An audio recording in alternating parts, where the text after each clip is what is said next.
H nu या H C by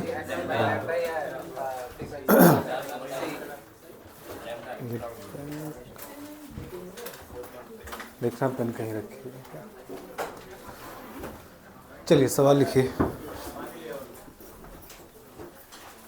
लिखो, एक नोट लगा लो, उसके बाद चलिए एक छोटा सा नोट लगाइए, फिर बात आगे करते हैं।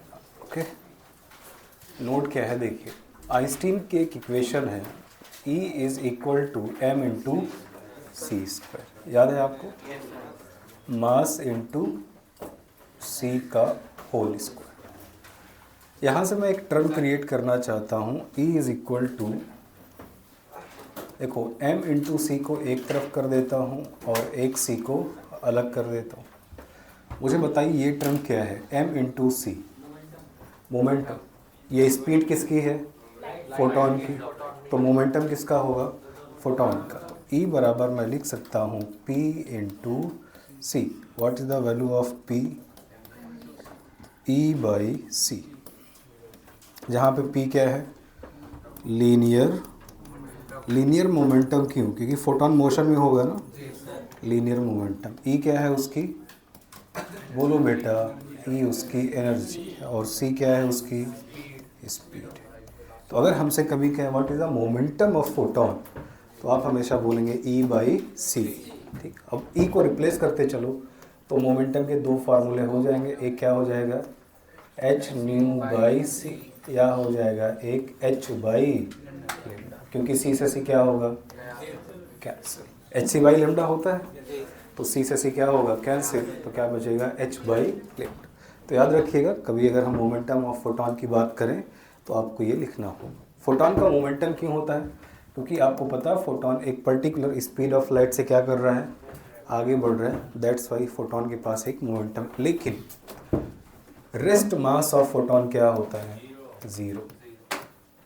मतलब अगर फोटोन रेस्ट पे आ जाए तो उसका मास क्या होगा, ज़ीरो, वो एग्जिस्ट नहीं करेगा। फोटोन का रेस्ट में कोई एग्जिस्टेंस नहीं है। ऐसे समझिए, अगर लाइट किसी पार्टिकल से टकरा जाए तो वो अपनी ऊर्जा उसको क्या करेगा, दे देगा। तो फोटोन है ही एनर्जी, वो कोई मास वास, it is not a matter particle, ये कोई मैटर पार्टिकल नहीं है कि इसके पास मास हो। तो रेस्ट मास जीरो होता है, लेकिन काइनेटिक मास जीरो नहीं होता। काइनेटिक मास का मतलब वो मास जो हम एक्सपीरियंस करते हैं जब फोटोन किस में होता है, मोशन।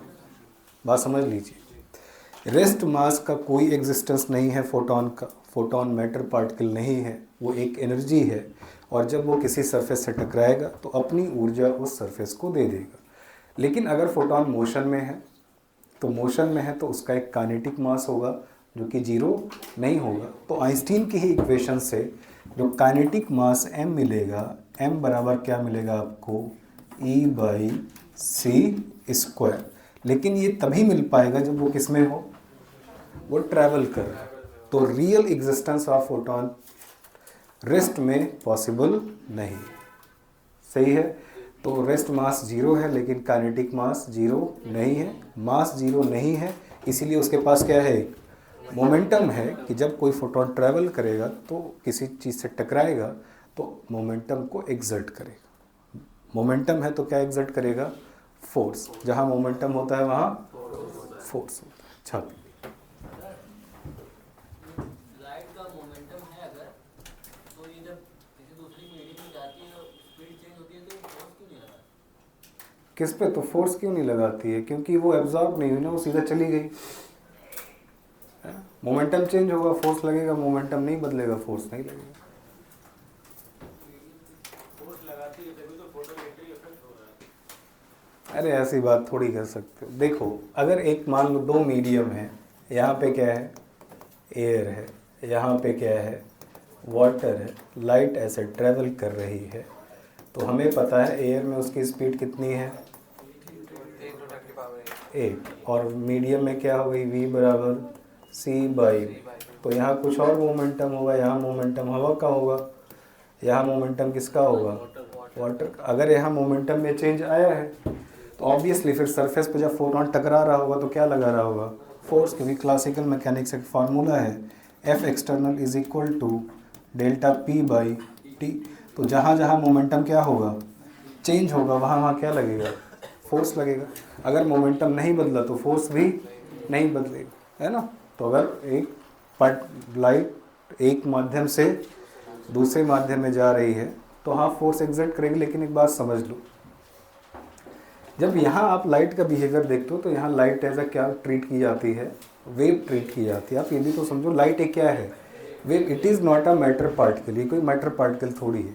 लेकिन जब ये किसी मैटर से इंटरेक्ट करती है तो इसका बिहेवियर पार्टिकल का हो जाता है। तो अगर मोमेंटम में चेंज हुआ है तो फोर्स लगेगा, मोमेंटम चेंज नहीं हुआ तो फोर्स नहीं। बस इतनी सी बात है बेटा, हटाओ इसको, ये किसी काम का नहीं है। लिखिए आप इसको।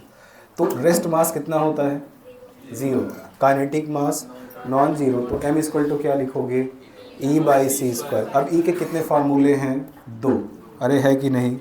तो एक जगह E बराबर क्या लिखोगे, h nu by C square, और एक जगह क्या लिखोगे, h by C lambda. h by C lambda क्यों, E बराबर H C by lambda, C square से एक सी मर गया तो नीचे क्या बचा, सिर्फ सी। तो 2 फार्मूले मिले आपको काइनेटिक मास के, H nu by C square and H by C lambda. लेकिन ये कभी हमसे पूछेंगे नहीं, हमसे कभी क्या पूछेंगे वो, what is the momentum of the photon. सही है, it is not a matter particle. हाँ लेकिन मोशन में इसके पास मास एक होता है, एक्सपीरियंस होता है, लेकिन रेस्ट में इसका कोई एग्जिस्टेंस नहीं है। तो मैं कहूँ फोटोन रेस्ट में है तो आप मानिए फोटोन है ही नहीं, उसका कहीं कोई एग्जिस्टेंस नहीं है। वो एक एनर्जी के पैकेट्स हैं, जब वो किसी सरफेस से टकराएंगे अपनी ऊर्जा उसको ट्रांसफ़र करते। चलिए फार्मूले ज़रूर याद रखिएगा वरना एक भी सवाल आप कर नहीं पाएंगे। सवाल लिखिए अगला। सवाल लिखिए, आज काम थोड़ा ज़्यादा करना है तो जल्दी जल्दी लिखिए, स्पीड बढ़ा लीजिए। सेकंड पेपर जल्द से जल्द क्या करते हैं, ख़त्म, फर्स्ट को कंप्लीट करते हैं और फिर आपको रिवीजन करवाते हैं। लिखिए, find linear momentum, find linear momentum of a photon of energy, find linear momentum of photon of energy 1 mega electron volt। Mega कैसे लिखते हो, कैपिटल M से, ऐसे लिखा जाता है 1 mega electron volt. Small m का मतलब मिली होता है, कैपिटल M का मतलब मेगा, ठीक है ना। चलिए स्टार्ट हो जाए। इन किलोग्राम मीटर पर सेकेंड, इन किलोग्राम मीटर पर सेकेंड, मतलब किस सिस्टम में आपको करना है कैलकुलेट, SI। स्टार्ट हो जाए। तो आप इलेक्ट्रॉन वोल्ट में काम नहीं कर सकते, आपको किस में करना होगा, जूल में। एनर्जी की जो SI यूनिट है वो जूल होती, तो आपको पहले मेगा इलेक्ट्रॉन वोल्ट को जूल में कन्वर्ट करना होगा। प्लीज़ करिए और आंसर लेके आइए।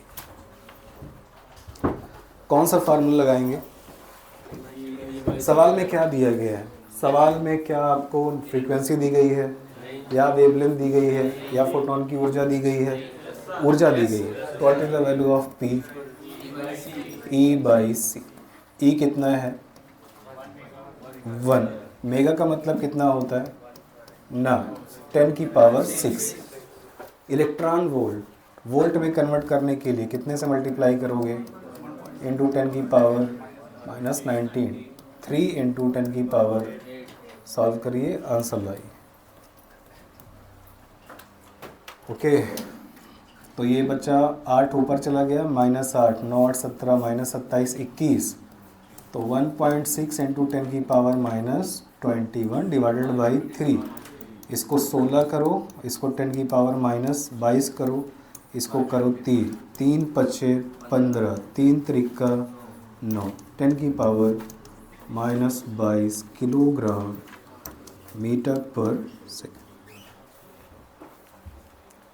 कैलकुलेशन देख लेना, सही किया है मैम, ओके।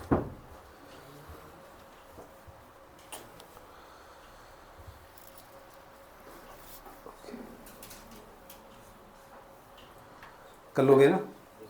तो सवाल पढ़ लीजिए, कौन सा फार्मूला अप्लाई होता है, फ्रीक्वेंसी दी गई है, वेवलेंथ दी गई है या डायरेक्टली आपको ऊर्जा दी गई है। 3 फार्मूले हैं, एक रखिए, आंसर लेके आइए। तो एक नोट मैं लिख दे रहा हूँ। अगर इलेक्ट्रॉन वोल्ट को किस में कन्वर्ट करना है बेटा जी, बोलो। इलेक्ट्रॉन वोल्ट को अगर जूल में कन्वर्ट करना है, मल्टीप्लाई करिए 1.6 इंटू 10 की पावर, और अगर जूल को किस में कन्वर्ट करना है, इलेक्ट्रॉन वोल्ट में, डिवाइड करिए 1.6 इंटू 10 की पावर -90। ये याद रखिए। तो आप डायरेक्टली इलेक्ट्रॉन वोल्ट के जूल में कन्वर्ट कर सकते हो और जूल को इलेक्ट्रॉन वोल्ट में।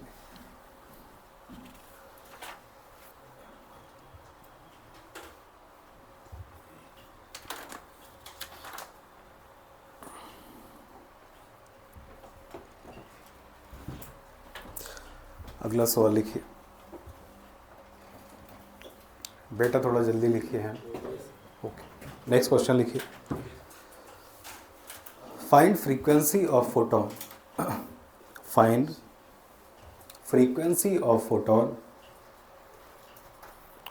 Find frequency of photon having linear momentum.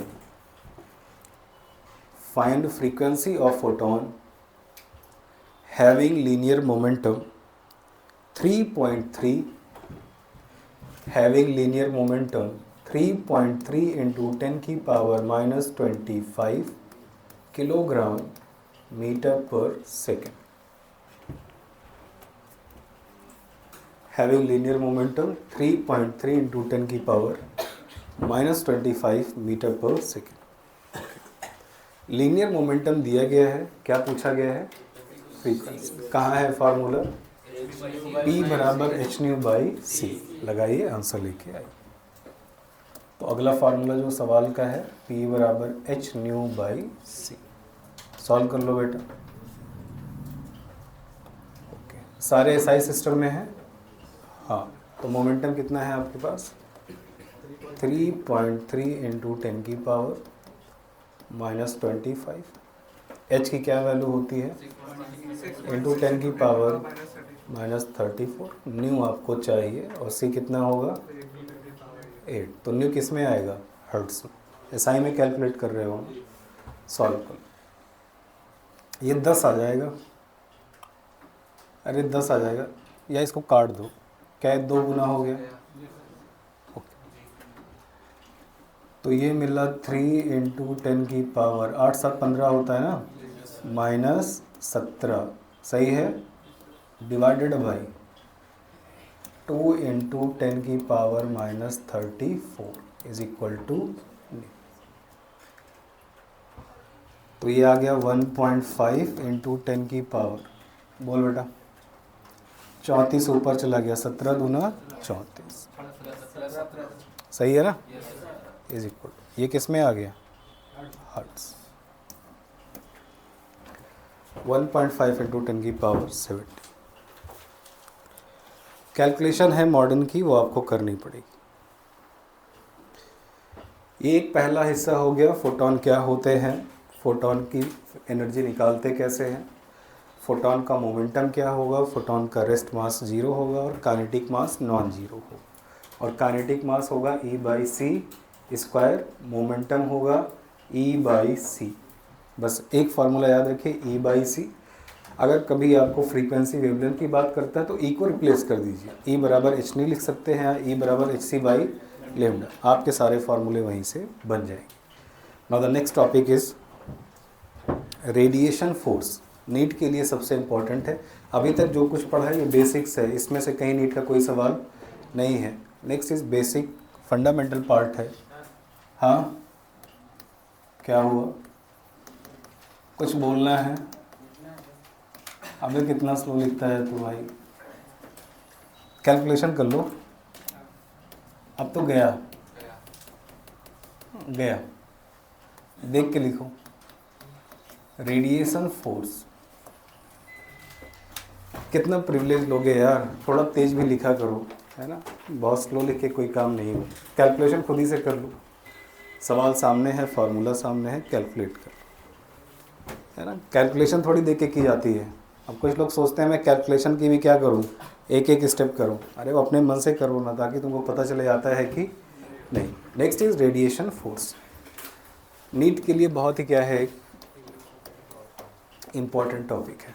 देखिए मान लीजिए एक दीवार है, दिस इज कॉल्ड वॉल, अंग्रेजी में बोलते हैं इसको, और एक लाइट आ रही है। तो बेटा लाइट में तो बहुत सारे फोटॉन्स होंगे। मैंने माना कितने फोटॉन्स हैं, कैपिटल N, और लाइट की जो फ्रीक्वेंसी है वो कितनी है बेटा, बोलिए लैम्डा, वो अलग बात है, और फ्रीक्वेंसी कितनी होगी, न्यू। तो लाइट एक जिसकी वेवलेंथ लैम्डा और फ्रीक्वेंसी न्यू है, कितने फोटॉन्स आ रहे हैं, N फोटॉन्स आते हैं और वापस क्या होते हैं, रिफ्लेक्ट हो जाते हैं। तो ये इंसिडेंट लाइट है, सही है, और ये रिफ्लेक्ट है।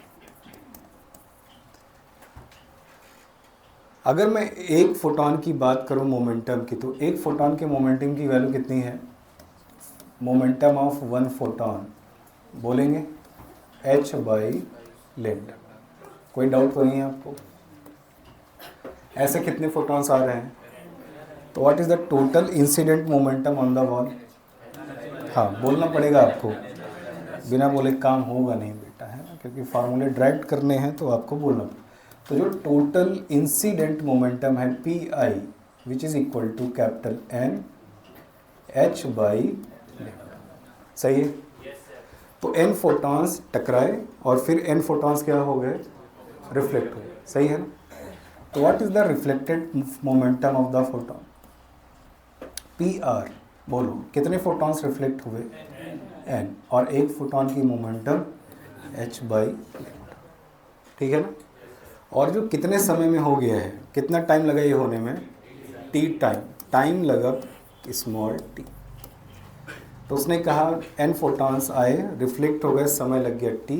बताइए कितना फोर्स एग्जर्ट हो, what is the value of force. Force बराबर होता है change in momentum upon time, कि कितने समय में ये मोमेंटम में चेंज आया।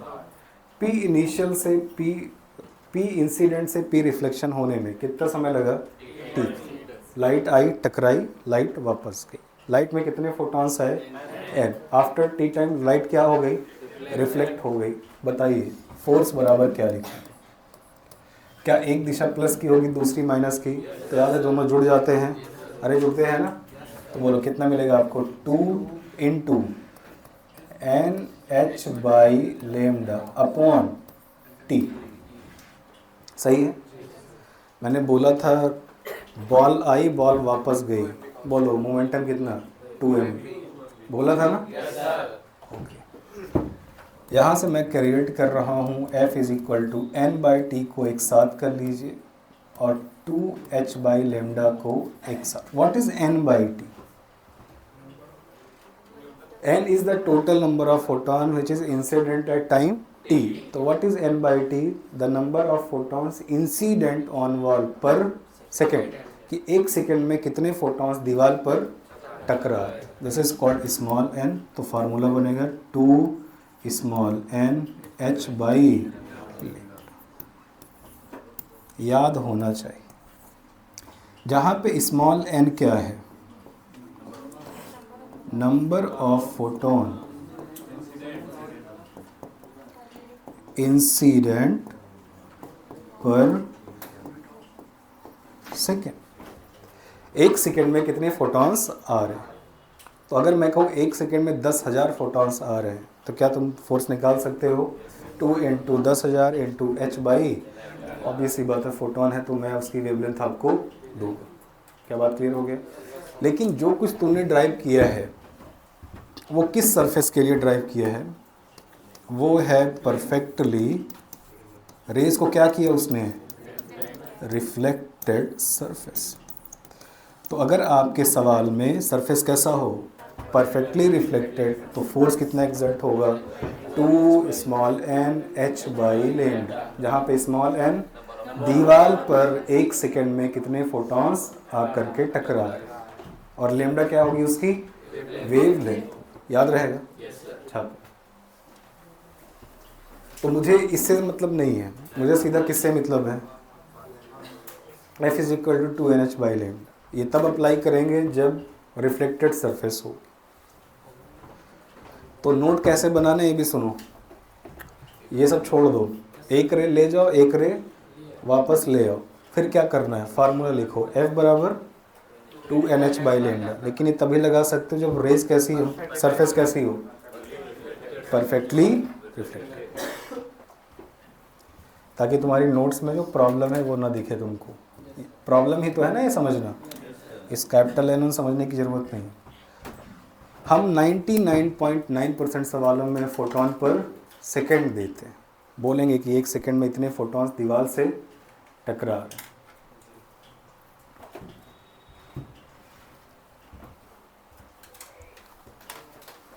बनाइए। आज केमिस्ट्री की क्लास नहीं हुई थी, क्या पढ़ा रहे, IPSC हो गया, GOC फर्स्ट। चलिए,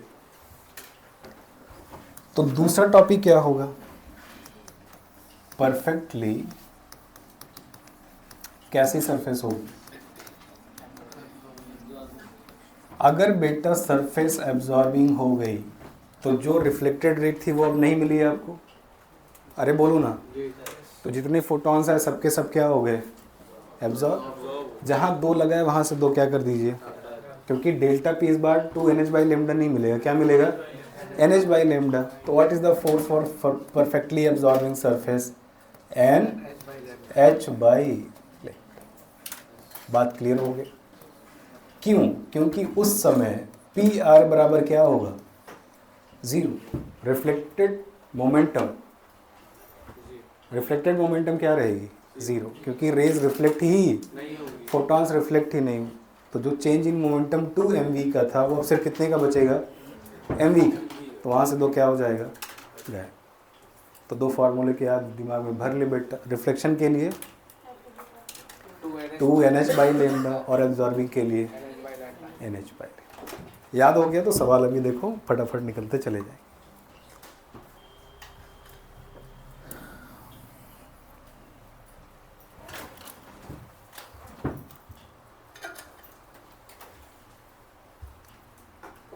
यहाँ पे स्मॉल n क्या है, नंबर ऑफ फोटोन इंसिडेंट पर सेकेंड ऑन वॉल। दीवार पर 1 सेकेंड में कितने फोटॉन्स आ रहे हैं, टकरा रहे हैं। रिफ्लेक्ट हो गए तो 2NH बाई लेमडा, और अगर एब्जॉर्ब हो गए NH बाई लेमडा।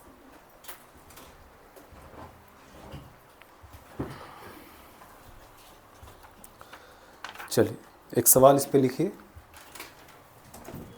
टॉपिक समझ में आ रहा है ना। तो जब फोटॉन्स किसी दीवार से टकराएगा तो फोर्स एग्जर्ट करेगा, वट एवर की रेज रिफ्लेक्ट हुई या एब्जॉर्ब। अगर रिफ्लेक्ट हो गई तो 2 गुना, एब्जॉर्ब हो गई तो 1 गुना, तो NH बाई लेमडा या 2NH बाई। तो सीधा सीधा याद रखो, अगर रिफ्लेक्शन है 2NH बाई लेमडा और एब्जॉर्प्शन है तो NH बाई लेमडा, जहाँ पे n क्या होगा, नंबर ऑफ फोटॉन्स इंसिडेंट पर सेकेंड। सही है। तो स्मॉल n बराबर क्या लिख सकते हो आप, कैपिटल N बाई T। याद रहेगा, लिख लो। बात मत करिए, दूसरों को डिस्टर्ब होता है बेटा। जैसे कोई पढ़ रहा है आप पीछे बोलोगे तो डिस्टर्बेंस होगा। आसान सा टॉपिक है, ज़रूर तैयार कर लेना चाहिए, क्योंकि सवाल ज़रूर आएंगे, हर साल आते हैं, इस साल भी आएंगे। तो इजी टॉपिक होता है, ऐसा नहीं बहुत कोई कॉम्प्लिकेटेड है। चलिए सवाल लिखिए। A light of radiation. अच्छा एक बात और तुम ध्यान दो, जितने भी सवाल है ना वो सारे डायरेक्टली किस पर बेस्ड है, ये सबसे बड़ी बात है। हर सवाल फार्मूले पे बेस्ड होगा, कोई हिडन कॉन्सेप्ट है ही नहीं। सवाल लिखिए। A light radiation, a light radiation of wavelength, a light radiation of wavelength 500 nanometer, 500 nanometer, 500 nanometer, incident normally on a perfectly reflecting surface, incident normally on a perfectly reflecting surface,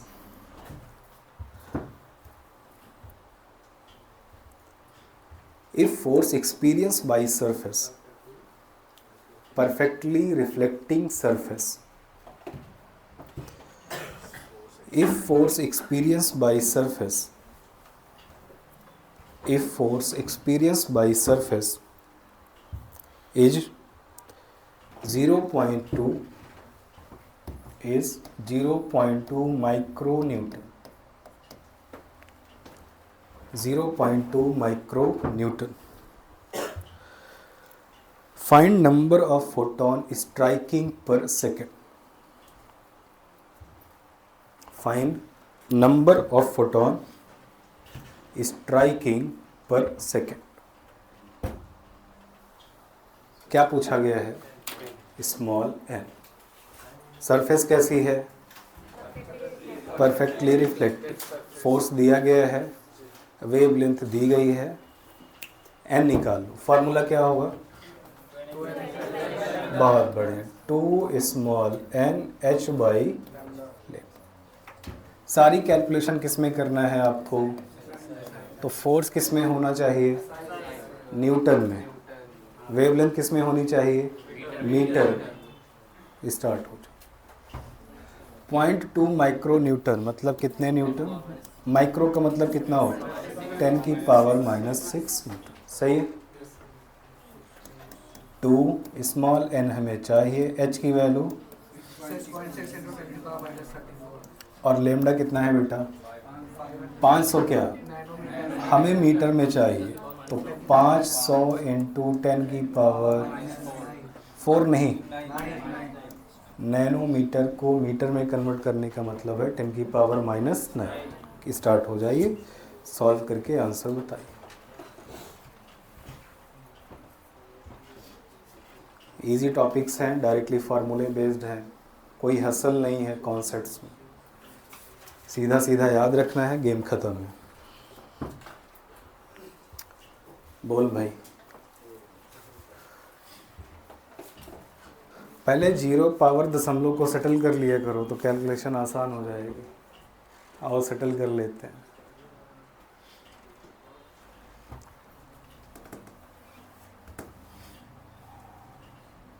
वो हो गया -7 तो 2 1 -8 टिंग टूंग गायब हो गया, -8 आ गया। 8 6 14 और 5 दूनी 10, 13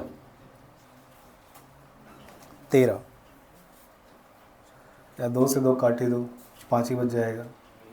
और देखो मैंने 2 से 2 को क्या किया? काट दिया। आप कहोगे 0.2 कैसे काट दिया? ऐसे काट। अब 10 की पावर -6 नहीं है, -7। बहुत बढ़िया, 2 से 2 मर गया।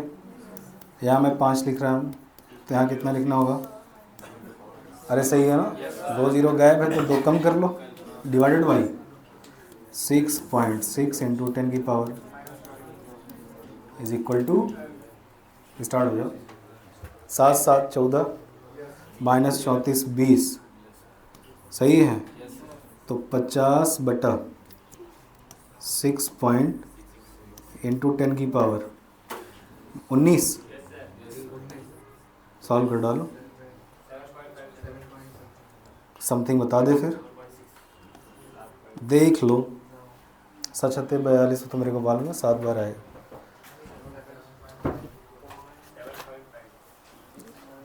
लगभग 7 दशमलव कितना?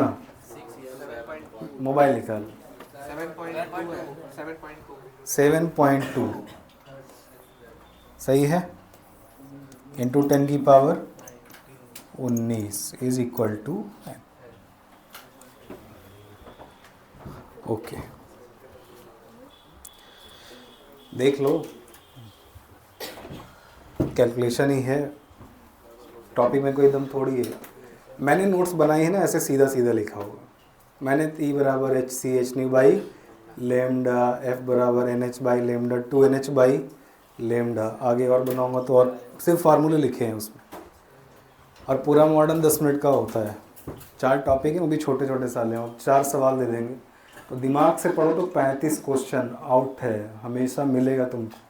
35 क्वेश्चन इन फिजिक्स, हमेशा मालूम है कि यहाँ से आने के चांसेस सबसे तो अगर तुम 60-70 टॉपिक को निकाल लो जो कि सबसे इम्पोर्टेंट ज़्यादा रखते हैं, तो उन्हीं में से 35 सवाल हैं हमारे। बट ये सब कोई करता ही नहीं है, पता नहीं कहाँ सब। देख लो यार, जितना भी है तुम्हारे ऊपर है, तुम्हारी गणित तुम्हारे हवाले। नहीं आती तो चरस पियो जाके, फिर लाना पड़ेगा बेटा, ऐसे काम चल नहीं पाएगा। पढ़ना फिर सीख क्यों नहीं पाया, इतने साल हो गए। अबे तू 1 से लेके कहाँ तक पढ़ा है? 12, कितने साल हो गए? 12 साल में तुमको यही नहीं मालूम चला कि गणित आती है कि नहीं। लेकिन जैसे ही तुम कहाँ आए, हाँ बेटा,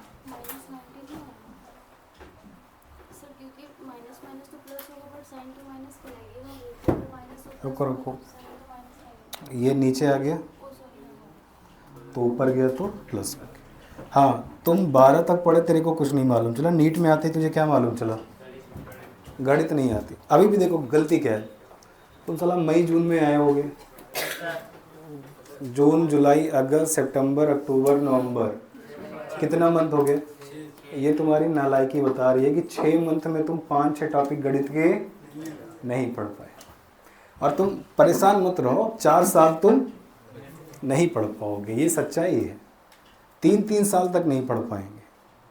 ऐसे तैयारी चलती रहेगी, कोचिंगें बदलती रहेंगी, गणित नहीं पढ़ेंगे। ही सर मेरे को फिजिक्स नहीं आती यार, मुझे फिजिकल नहीं आती यार, मेरे को ये नहीं आता। मास्टर घटिया है यार, बेकार मास्टर। कोई बड़े मास्टर से पढ़ता, वो मेरे को पढ़ा दे। अबे तेरे को आइंस्टीन भी नहीं पढ़ा पाएगा, क्योंकि तेरे को क्या नहीं आती।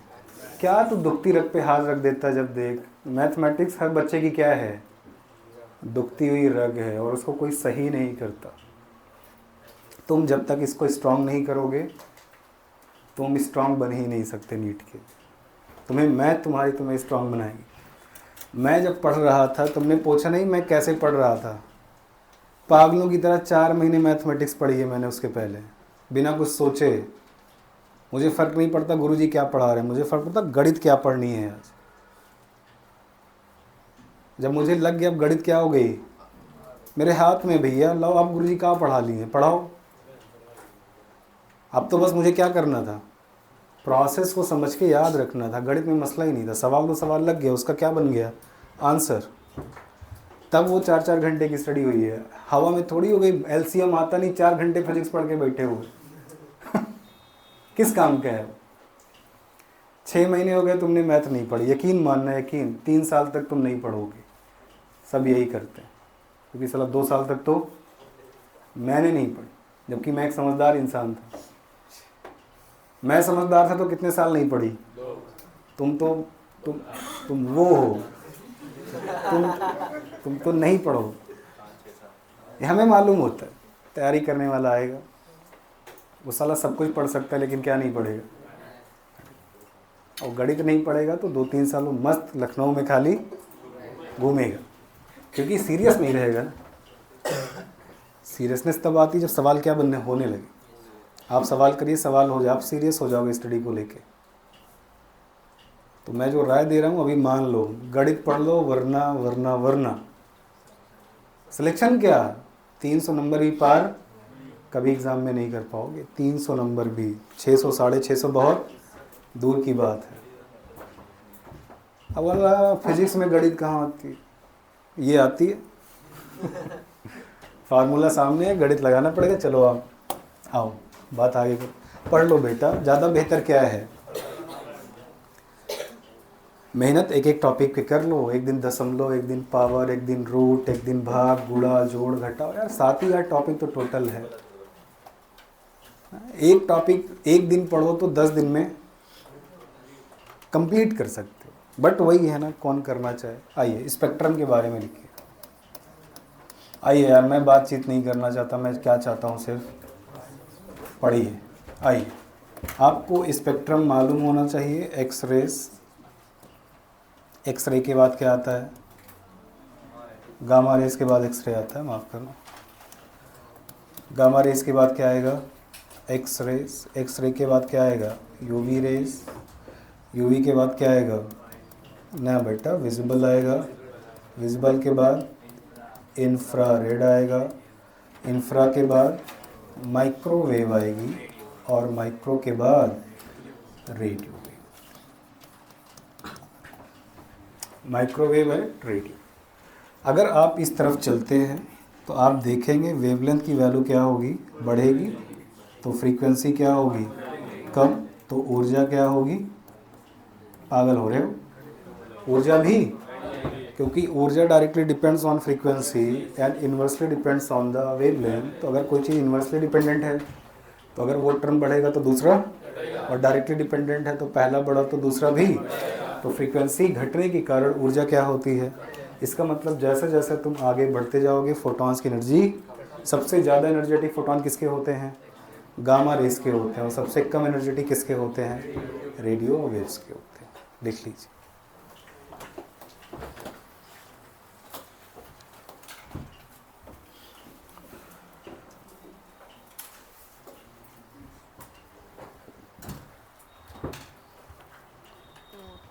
आपका जो विजिबल होता है कहाँ से कहाँ तक होता है मालूम है आपको, लगभग 4000 एंगस्ट्रॉम से, कहीं 7800 लिखा होता है, कहीं 7000, कोई डाउट ना रखना, 4000 से लगभग 7000 एंगस्ट्रॉम तक आपका विजिबल रीजन होता है। ये उसकी वेवलेंथ होती है। तो विजिबल की कोई भी रे होगी वट एवर द वॉयलेट से लेकर के रेड तक 4000 से 7000। मैक्सिमम वेवलेंथ किस लाइट की होगी ना बेटा, विब्ग्योर की बात करो सिर्फ। हाँ, सबसे ज़्यादा वेवलेंथ रेड की होगी, तो सबसे ज़्यादा एनर्जी किसकी होगी, वॉयलेट की। वेवलेंथ ज़्यादा तो ऊर्जा कम, वेवलेंथ कम तो ऊर्जा, तो वॉयलेट कलर के जो फोटॉन्स होंगे उनकी एनर्जी सबसे ज़्यादा होगी, और रेड कलर्स के जो फोटॉन्स होंगे उनकी एनर्जी सबसे विब्ग्योर में। कहाँ से कहाँ तक ऊर्जा होती है मैं ये भी लिख सकता हूँ। विजिबल की जो ऊर्जा होती है वो 3.1 इलेक्ट्रॉन वोल्ट से लेकर के 1.6 इलेक्ट्रॉन वोल्ट के बीच में होती है। विजिबल रीजन का कोई भी फोटॉन ले लीजिए आप, उसकी ऊर्जा जब भी कैलकुलेट करेंगे आपको कहाँ से कहाँ तक मिलेगी, 3.1 से 1.6 के बीच ही मिलेगी। तो 3.1 किस कलर का होगा, वॉयलेट, और 1.6 रेड कलर के लिए मिलता है।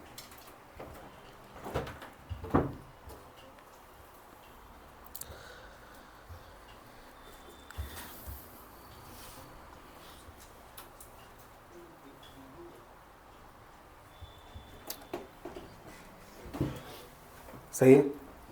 हाय बेटा, बेटा थोड़ी रहा, इंफ्रारेड,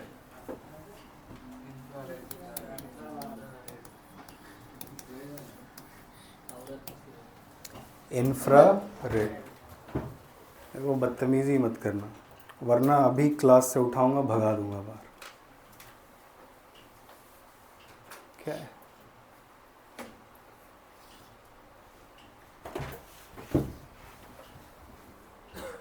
उतना बोलो जितना मुझे क्या लगे, अच्छा लगे। वो मत बोलो जो सुन के क्या है। वैसे भी गुस्सा करना नहीं है, मोहब्बत से सीधा भगा दूंगा, फिर पढ़ाऊंगा, फिर निकल जाऊँ। कौन स्ट्रेस ले यार। वैसे भी दिमाग सही बेचारा एक बार झेल चुका है ना, क्या जो भी झेल चुका है। डॉक्टर ने कहा है कुछ भी करना लेकिन स्ट्रेस, बच्चे पढ़े ना पढ़ें छोड़ दो उनको, बस तुम अपना क्लास लो और निकल जाओ। तो वैसे ही मैं स्ट्रेस लेता भी नहीं। हाँ, याद हो जाएगा। लगभग 4000 से 7000 आपका विजिबल है, और एनर्जी का जो वेरिएशन है 3.1 से 1.6 का है। सबसे ज़्यादा एनर्जेटिक फोटॉन्स किसके हैं, गामा रेस के, सबसे कम एनर्जेटिक रेडियो वेव के। बात सही है। जैसे जैसे आप गामा से रेडियो की तरफ बढ़ोगे फोटॉन्स की ऊर्जा कम होती जाएगी। अब देखिए हम मीडियम की बात करते हैं। अगर आपने मीडियम को क्या किया, चेंज, मान लीजिए लाइट एक माध्यम से, तो आप देखेंगे फ्रीक्वेंसी क्या रहेगी उसकी, कांस्टेंट, और वेवलेंथ क्या हो जाएगी, चेंज। तो एनर्जी पे क्या प्रभाव पड़ेगा, एनर्जी भी क्या रहेगी। आप कहोगे कैसे, वेवलेंथ तो चेंज हो रही है, लेकिन आप ध्यान नहीं देते हो। ई बराबर क्या लिखा गया है, ना ना ना ना, ई बराबर क्या लिखा गया है, एच सी बाई, अगर ये बदला तो ये भी बदलेगा। अगर कोई मीडियम आ गया तो अब स्पीड ऑफ लाइट सी थोड़ी रही, वो क्या बन गई, वी बन गई ना। इसका मतलब अगर वेवलेंथ बढ़ती है, सी देखो, सी बराबर क्या लिखा है आपने, न्यू लेमडा।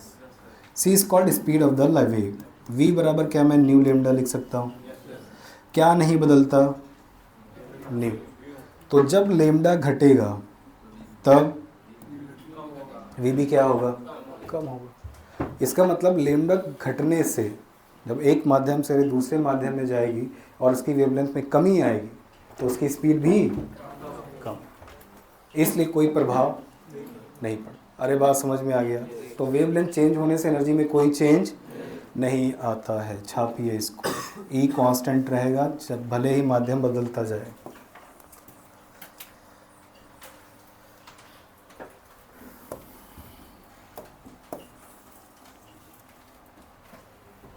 तो मैं कहूँ एक फोटोन हवा से पानी में चला गया, क्या उसकी एनर्जी में कोई चेंज आएगा, ना, उसकी एनर्जी में कोई चेंज। लेकिन सामने वाला बोलेगा वेवलेंथ तो बदल गई, तो तुम बोलोगे वेवलेंथ बदलने से स्पीड भी क्या हुई है, बदल गई है। इसलिए दोनों का प्रभाव एक दूसरे से क्या हो जाएगा, कैंसिल हो जाएगा, और ई क्या रहेगा, कांस्टेंट। क्योंकि ई के दो फार्मूले हैं, ई बराबर एच न्यू भी होता है, ई बराबर एच सी बाई। तो एच न्यू से देखो तो कांस्टेंट, सी लेमडा से देखो तो सी भी बदलेगा और लेमडा भी। दूसरा, मान लीजिए मैं कहूँ एक लाइट है वायलेट कलर की,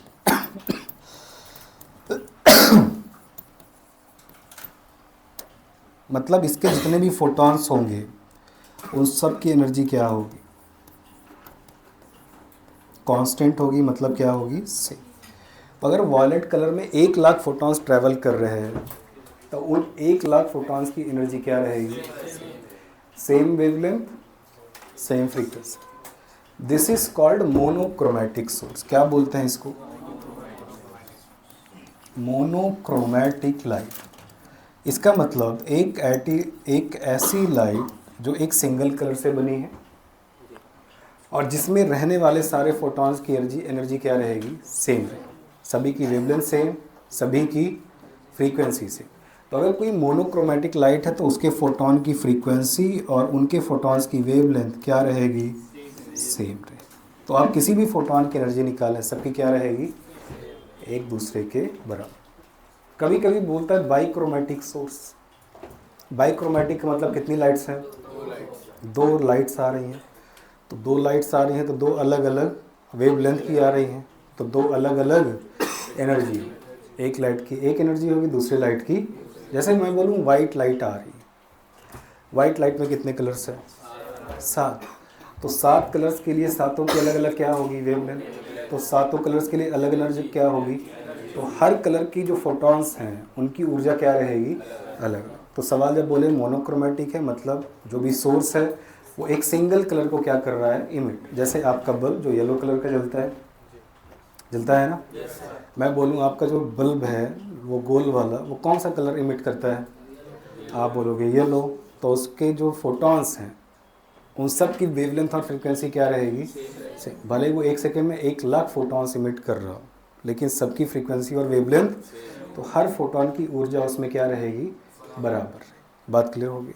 चल लिख लीजिए, काम पूरा हो गया।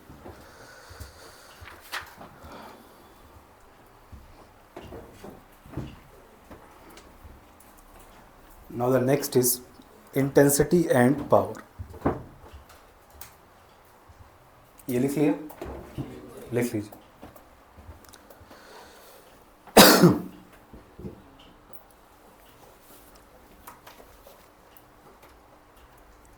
तो अगर मोनोक्रोमैटिक सोर्स है तो हर फोटॉन की फ्रीक्वेंसी वेवलेंथ सेम होगी, तो एनर्जी भी सभी की क्या होगी, सेम। तो एक बल्ब जनरली क्या होता है, ये वाले नहीं, ये कौन सी लाइट दे रहा है, 7 कलर्स निकल रहा है। इसीलिए आपको ब्लैक भी दिख रहा है, रेड भी दिख रहा है, अलग अलग कलर्स आपको दिखाई। व्हाट अबाउट अगर रात में रेड कलर का बल्ब जला दिया जाए तो सब कुछ लाल ही दिखता है ना, कोई भी कलर हो। कारण क्या है? जब लाइट टकराएगी और टकरा के रिफ्लेक्ट होगी तो कौन सी लाइट निकल रही है? वो रेड कलर ही आंखों में आ रहा है, तो कोई भी कलर होगा आपको क्या दिखेगा? वो रेड ही दिखेगा। तो वाइट कलर में आपको कलर्स अलग अलग साफ साफ दिखाई देते हैं, ठीक है ना। वैसे येलो कलर जो होता है तो येलो कलर में भी कुछ कलर विजिबल हो जाते हैं, दिखाई ब्लैक जैसे दिखाई दे जाएगा, बट रेड में तो बिल्कुल भी सारा माहौल क्या हो गया।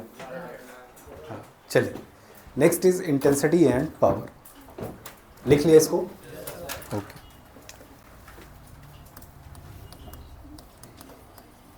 अच्छे से समझ लेना, ये टॉपिक को रिलेट करना है intensity and power.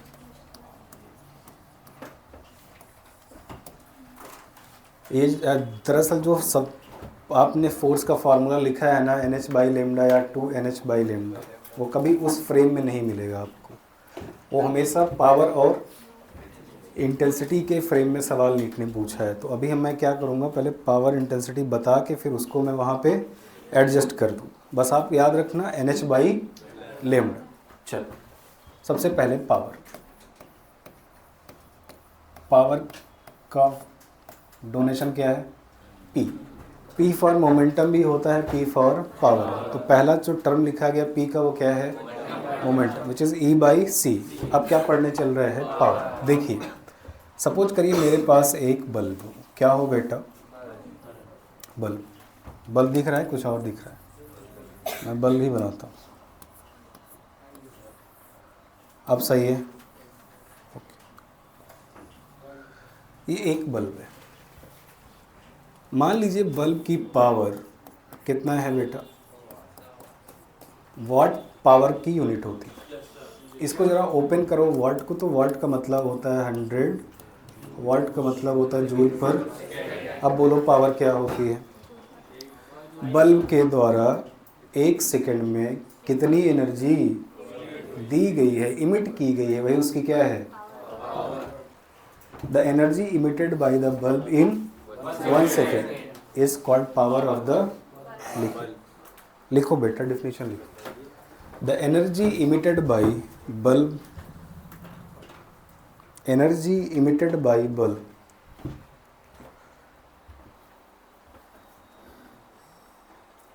emitted by bulb in 1 second, energy emitted by bulb in 1 second is called power of the bulb।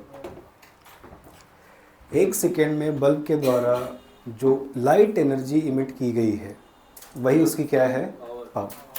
तो अगर 10 वाट है तो 10 जूल पर सेकेंड, 50 वाट है तो 100 वाट है तो पावर जितनी ज़्यादा होती जाएगी एनर्जी का एमिशन भी उतना।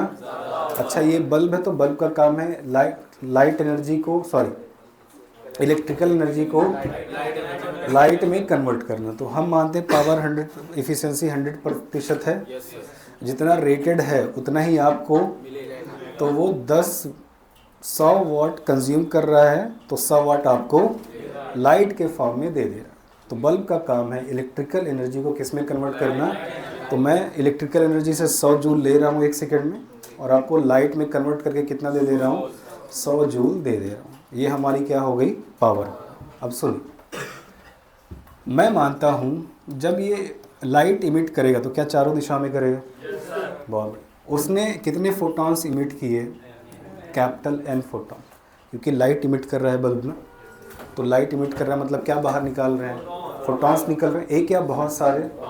बहुत सारे नहीं, बहुत सारे, जिनकी संख्या बहुत क्या होगी? ज़्यादा। तो मैंने कहा कितने फोटॉन्स वो इमिट कर रहा है? N फोटॉन्स इमिट कर रहा है कितने टाइम में? आई। हम मानते हैं इसके द्वारा जो लाइट इमिट की गई है उसकी फ्रीक्वेंसी कितनी है? न्यू, और उसकी वेवलेंथ लैम्डा। क्योंकि कोई भी लाइट कैरेक्टराइज्ड होती है फ्रीक्वेंसी से, और उसकी 2 वैल्यू होती है, एक उसकी फ्रीक्वेंसी, एक उसकी। तो मैं आपसे बोल रहा हूँ एक बल्ब जिसकी फ्रीक्वेंसी लाइट की न्यू है या वेवलेंथ कितनी है? लैम्डा, वो N फोटॉन्स T सेकेंड में इमिट करता है। आइए पहले तो बताइए एक फोटॉन की ऊर्जा कितनी है? h न्यू या hc/। आप बताइए टोटल ऊर्जा कितनी है उसकी? टोटल ऊर्जा कितने फोटॉन्स इमिट किए? एन। तो पहला फार्मूला एन एच न्यू या एन एच सी बाई क्या है total energy emitted by the bulb in T second? What is power? Total energy emitted by total time. What is E T? N H nu by T या N H C by T lambda. N by T क्या बन गया? Small N power बराबर N H nu या N H C by, याद होना चाहिए जहाँ पे स्मॉल एन क्या होगा? Number of photon emitted by the bulb पर सेकेंड। एक सेकेंड में बल्ब ने कितने फोटॉन्स इमिट किए? क्या बात क्लियर होगी? तो पावर निकालना है, मैं कहूँ एक सेकेंड में 1 लाख फोटॉन्स इमिट हुए, तो बोलोगे 1 लाख फोटॉन्स इनटू एक फोटॉन की एनर्जी। अरे सही है ना? मैं कहूँ 50,000 फोटॉन्स एक सेकेंड में इमिट हो रहा है, तो 50,000 फोटॉन्स इनटू एक फोटॉन की energy, total energy emitted in, this is called. ये मत लिखना, सीधा क्या लिखो? P बराबर एन एच न्यू या एन एच सी बाई, जहाँ पे n क्या होगा? नंबर ऑफ फोटॉन इमिटेड पर सेकेंड। ठीक है? और नी क्या है उसकी? लाइट की फ्रीक्वेंसी है, और लेमडा क्या है उसकी? तो पावर के कितने फार्मूले हैं? 2। एक फ्रीक्वेंसी के टर्म्स में एक। हम ज़्यादातर सवाल एन का पूछते हैं, हम आपको पावर दे देंगे, जो लाइट इमिट हो रही है उसकी फ्रीक्वेंसी या वेवलेंथ दे देंगे, बोलेंगे बताइए कितने फोटॉन्स एक सेकेंड में बल्ब इमिट कर रहा है। सीधा फार्मूला P बराबर एन एच न्यू या एन एच सी बाई।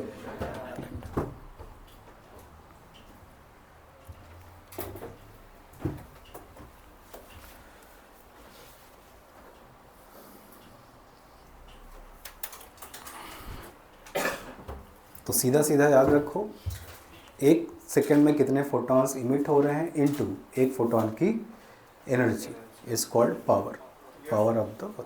अरे यही तो बना ना, एक सेकेंड में कितने फोटॉन्स इमिट हुए और एक फोटॉन की is called total energy in 1 second. मैं कहूँ 10 सेकेंड में बताइए, तो पावर निकाल के 10 से क्या कर देना बेटे। मैं कहूँ 5 लाख फोटॉन्स इन 10 सेकेंड, तो 5 लाख बटा 10, क्योंकि फिर कैपिटल N दे दिया गया और टाइम। सही है ना? ओके, लिख लीजिए। तो P बराबर कितने फार्मूले हैं? 2। पहला NH न्यू, दूसरा बाई। फ्रीक्वेंसी की बात करूँ तो कौन सा लगाओगे? और वेवलेंथ की बात करें तो NHC by. This is called power. याद रह जाएगा? आप चाहे तो लिख के ये याद कर लो। अल्टीमेटली ये क्या होना चाहिए? याद होना चाहिए। याद है तो सवाल बन जाए। नेक्स्ट इज, अगला क्या है हमारे पास? इंटेंसिटी।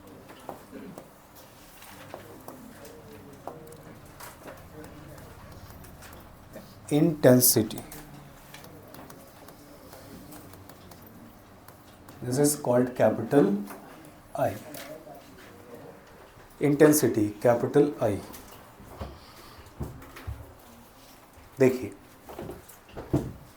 मान लीजिए एक बल्ब है एक, और इस सर्किल स्फेयर के सेंटर में जल रहा है, ये हमारा सोर्स है। ठीक है? ये लाइट क्या चारों दिशाओं में भेजेगा? कौन सा शेप बन के लाइट जाएगी? पहले तो ये समझो, बल्ब जब जलता है तो जो ज्योमेट्री रे पकड़ती है वो स्फेरिकल ज्योमेट्री पर रेस क्या करती है? आगे बढ़ती। It depend on the shape of the source. आप वे में पढ़ोगे कि जैसा शेप होता है सोर्स का, उसी हिसाब से लाइट एक पर्टिकुलर ज्योमेट्री में आगे बढ़ती है। जैसे ट्यूबलाइट, बताओ ट्यूबलाइट किस फॉर्म में लाइट आगे बढ़ रही होगी? सिलेंड्रिकल। एक सिलेंडर के फॉर्म में लाइट क्या होगी? जबकि स्फेरिकल सोर्स के लिए स्फेयर की तरह लाइट बाहर निकलेगी, स्फेयर बना के। जबकि फ्लैट सोर्स के लिए लाइट बिल्कुल कैसी जाएगी, सीधी सी। फ्लैट सोर्स के लिए लाइट बिल्कुल कैसे चलेगी, सीधी सी। तो हम ये कहते हैं फ्लैट सोर्स अगर है तो लाइट की intensity throughout the region, कहीं भी चले जाओ कभी चेंज नहीं। ये वेव में बात करते हैं। इसका मतलब जैसा सोर्स होता है वैसी वेव फ्रंट्स बनती आगे बढ़ती। ये क्योंकि स्फेरिकल सोर्स है तो क्या बना है यहाँ पे, स्फीयर। हम चाहते हैं कि हम इंटेंसिटी बताएं, तो इंटेंसिटी का मतलब क्या होता है, मानो कितनी पावर है इस बल्ब की, P, सही है। तो 1 सेकेंड में कितनी एनर्जी रिलीज कर रहा है वो, P, और ये एनर्जी कितने एरिया पर जा रही है, बोलो बेटा, क्या रेडियस r मान सकते हो। इंटेंसिटी का जो फार्मूला होता है I is equal to energy radiated per unit time per unit area. Bulb कितनी एनर्जी रेडिएट कर रहा है 1 यूनिट समय में 1 यूनिट एरिया पर। अगर E/T देखें तो क्या बन गया, बहुत बढ़िया, एनर्जी पर unit time power upon area. बोलिए रेडियस कितनी थी r, एरिया कितना होगा ना, स्फेयर है ना, तो स्फेयर का एरिया क्या बनता है 4πr²। तो I बराबर सिंपली क्या मिलेगा आपको, पावर अपॉन एरिया, सही है। अगर आप रेडियस बढ़ाते जाओगे तो एरिया, तो इंटेंसिटी क्या होगी। इसका मतलब बल्ब से आप जितनी दूर जाते जाओगे तो लाइट की इंटेंसिटी उस जगह उतनी। तो इंटेंसिटी का मतलब है किसी सरफेस पर यूनिट समय में यूनिट एरिया पर कितनी एनर्जी पड़ रही है। बात समझ में आ रहा है। जैसा मैं लिखूं 2 जूल पर सेकेंड पर मीटर स्क्वायर, ऐसे समझ। I इज इक्वल टू है 2 जूल पर सेकेंड पर मीटर। इसका क्या मतलब बन रहा है, ये किसी सरफेस की एनर्जी इंटेंसिटी है। ये बता रहा है कि 1 सेकेंड में 1 मीटर स्क्वायर पर कितनी एनर्जी पड़ रही है, कितनी पड़ रही है।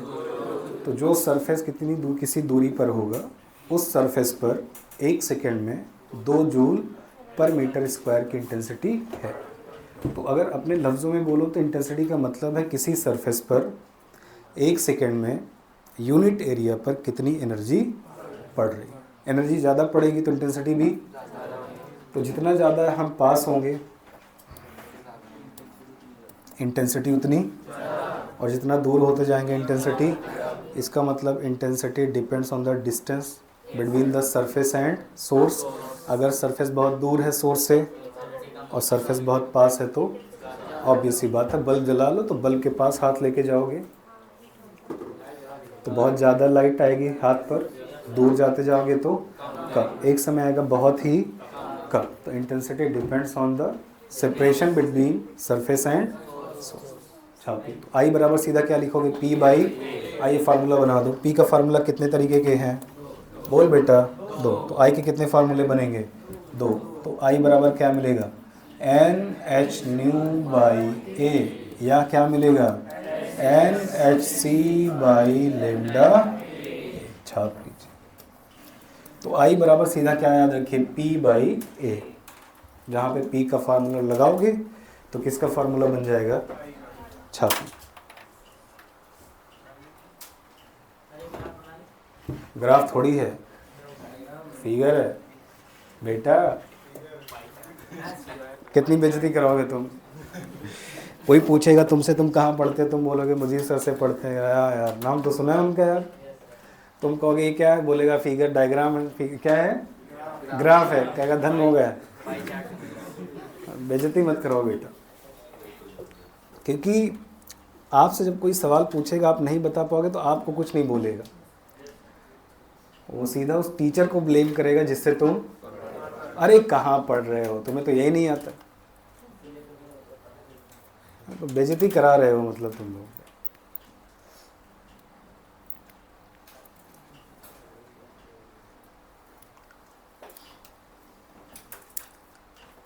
मैं एक स्कूल खोलूँगा, वहाँ तुम लोग आना पढ़ने। मैं 12वीं तुमको फिर से पढ़ाऊँगा, है ना। पढ़ाई की कहाँ उम्र होती,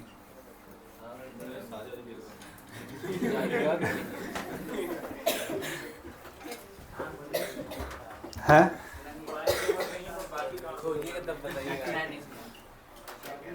नहीं यार, मैं चाहता हूँ एक ऐसा स्कूल खोले ना जिसमें ये ना हो कि इतना परसेंट लाना है या 90% लाना है, बल्कि सिर्फ सीख हो। क्या हो? आप नॉलेज लीजिए, ना कि उस नॉलेज को तौलिए। पता है, एक फिनलैंड एक जगह है, नाम सुना है?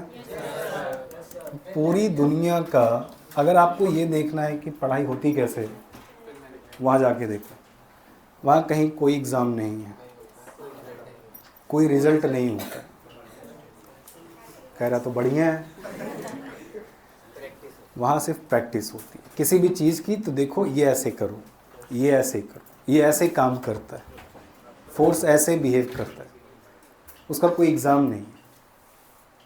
और जब तुम एक चीज़ सीख लेते हो तो फिर तुम्हें, और नहीं सीख पाए तो सीखते रहो, सीखते रहो। अगर मैं तुमसे कहूँ चलो आज तुम ये मोटर खोलना स्टार्ट करो, तुम कहोगे मैं नहीं खोल पाऊँगा। खोलो। कब तक नहीं खोलोगे? तुम खोलोगे ही। बहुत सही, अब चलो इसको सही करो। तो स्टेप बाय स्टेप स्टडी होती है। हमारे यहाँ ये देखो 12वीं पास होके आ गए, चलो एलसीएम लेना भी। तो मैं एक ऐसा स्कूल खोलना चाहता हूँ जहाँ पर कोई ट्रांजिशन तो हो, लेकिन क्लास ना हो कहीं। पता मैं कब डिवाइड करूँ उनको? जब वो 9th की एज में आ जाए, मतलब जब उनकी उम्र 12-13 साल, 13-14 साल हो जाए। मैं उनसे पूछूँगा क्या बनना चाहते हो? ही सेड मैं लॉयर बनना चाहता हूँ। लॉयर की तरफ भाग जा। मैं साइंस क्यों पढ़ाऊँ? तुम क्या बनना चाहते हो? डॉक्टर। नीट के खोपचे में आ जा। तो क्या बनना चाहते हैं? इंजीनियर। आईटी के सेक्शन में, जेई के सेक्शन में चला जा। अब स्टडी कर। 12वीं तक कॉमर्स, इतिहास, भूगोल सब पढ़ा डाले। नहीं,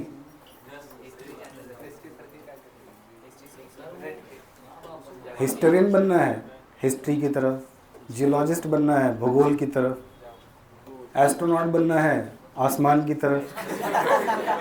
जो बनना है उस तरफ चले। अरे मतलब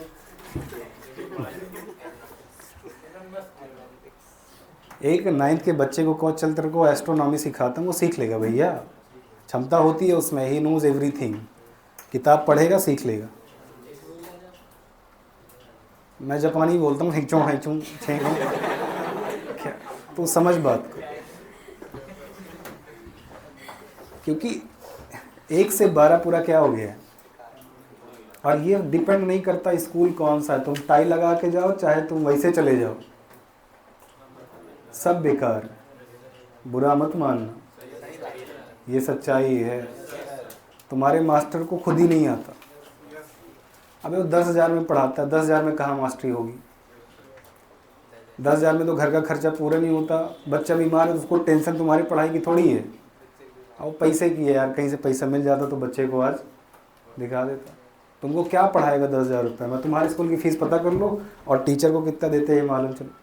एवरेज सैलरी 5,000 देते हैं। 12वीं के टीचर को 5,000-6,000 रुपये क्या पढ़ाएगा भाई? उसके मेकअप का सामान होता है उतने के। 5,000 रुपये दे रहे, बोल रहे 12वीं का फिजिक्स का मेरा टीचर है। अरे मजाक चल रहा है क्या? मुझसे पढ़वाओ। 50,000 बोल रहा है।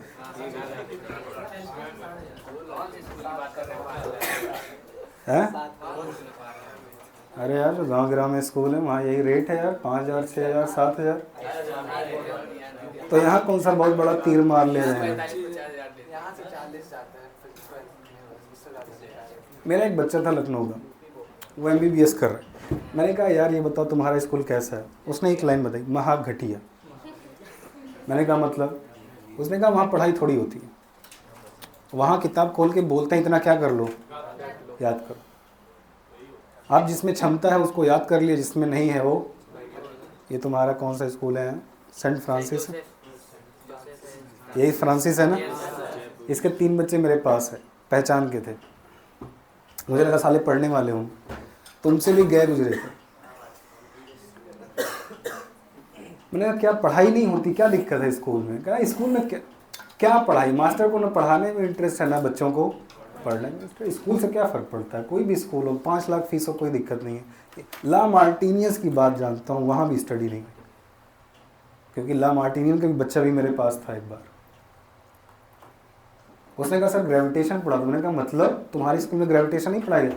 जब पढ़ाया गया है ना, वो एक पर्चा लेके आते हैं, फटाफट लिख देते हैं, बोलते हैं क्या कर लो इसको लिख के याद कर लो। मैंने कहा यार तुम इतने बड़े स्कूल में पढ़ते हो, तुम सालाना 2 लाख रुपए फीस दे रहे हो। कहा सर सब सही है, 2 लाख नहीं 3 लाख लेते, मेरे 3 भाई बहन पढ़ते हैं, मेरे अब्बा खाली 6-7 लाख रुपए महीना फीस, सालाना फीस दे रहे हैं वहाँ। तो लेकिन बस यही है। और आज भी वो तैयारी कर रहे हैं महाराज, 4 साल पहले मिले थे।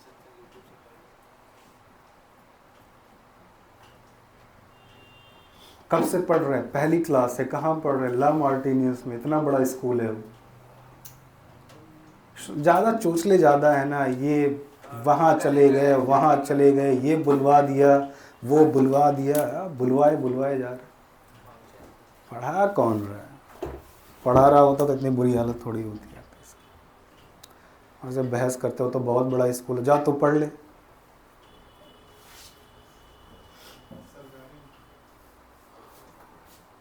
बहुत दिक्कत है। MBBS में भी दिक्कत है। तुम ये मत सोचो वहाँ प्रोफेसर आएगा कहेगा चलो पढ़ाई करते हैं,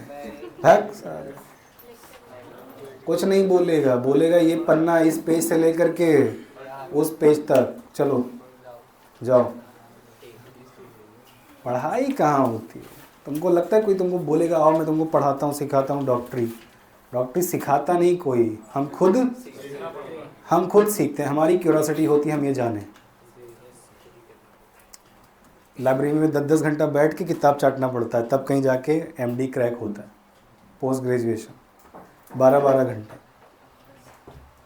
मेरा एक दोस्त है, अपने लास्ट मंथ में होगा वो, अपने MBBS के मार्च में कंप्लीट हो रहा है। दिन भर स्टडी पढ़ाई ICU, स्टडी पढ़ाई ICU, कोई बात ही करने वाला नहीं। या किताबें पढ़ो या ICU में बैठे रहो। नहीं पढ़ेगा तो MD नहीं होगा, क्रैक नहीं हो पाएगा। चलो MBBS तो हो गया, अब क्या दोबारा MBBS कोई करेगा क्या? आओ फार्मूला लिखो। P बराबर क्या लिखा, जल्दी बोलो, भावुक मत हो जाओ। या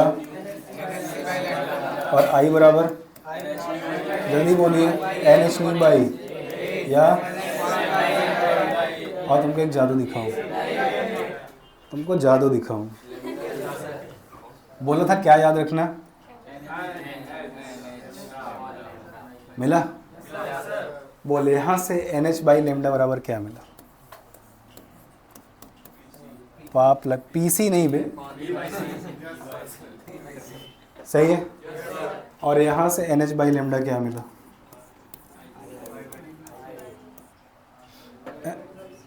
NH/λ क्या मिला? I/c। अब सुनो, फोर्स बराबर क्या लिखा था? 2NH/, ये कब लिखा था तूने force? Perfectly reflecting surface, replace करो 2P/c या 2I/c।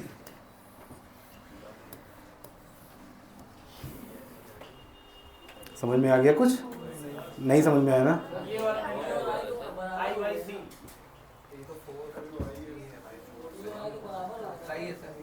अच्छा A भी तो होगा, तो IA/c। अब समझ में आ गया? तो वो NH/λ इम्पॉर्टेंट नहीं है, इम्पॉर्टेंट क्या है? 2P/c या 2IA/c, force in the terms of power. और ये किसके लिए लिखा आपने? Perfectly reflecting surface. अब किसके लिए लिखते हैं हम? बोलिए एब्जॉर्बिंग के लिए कितना लिखा आपने? तो F बराबर आपको क्या मिलेगा? P/C या IA/C। ये यूज़ करना कब? जब क्या हो? Perfectly absorbing surface. ये है नीट आपके सामने, कर लोगे छाप? हाँ, ये main formula NH by lambda main formula नहीं है, वो तो ड्राइव किया मैंने, ड्राइव करके रख दिया साइड में। फिर पावर इंटेंसिटी का जो टर्म आएगा फोर्स के साथ, आपको वो याद रखना है। तो मैं ऐसे लिखता हूँ F बराबर 2P/C या 2IA/C, या F बराबर P/C या IA/C for perfectly absorbing surface and perfectly, जहाँ पे P क्या होगा? पावर।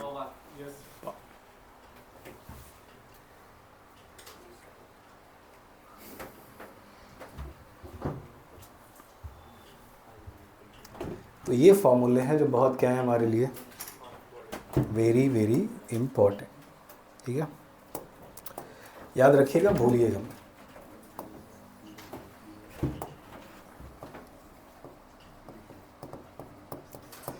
आपको लगभग हर टेस्ट में सवाल मिलेगा, सीधा फार्मूला सवाल आएगा, या तो हम सवाल में परफेक्टली रिफ्लेक्टिंग बोलेंगे या परफेक्टली हम बोलेंगे एक बल्ब है जिसकी पावर इतनी है, उसकी लाइट सीधा किससे टकरा रही है? दीवार से। या आपको बोलेगा इंसिडेंट रे की पावर इतनी है ना, जो लाइट आ रही है उसकी पावर। तो या तो इंटेंसिटी बोलेगा या तो पावर बोलेगा, या तो परफेक्टली एब्जॉर्बिंग, परफेक्टली रिफ्लेक्ट। क्या दिया गया है उसके बेसिस पर फार्मूला लगा के आपको आंसर लाना।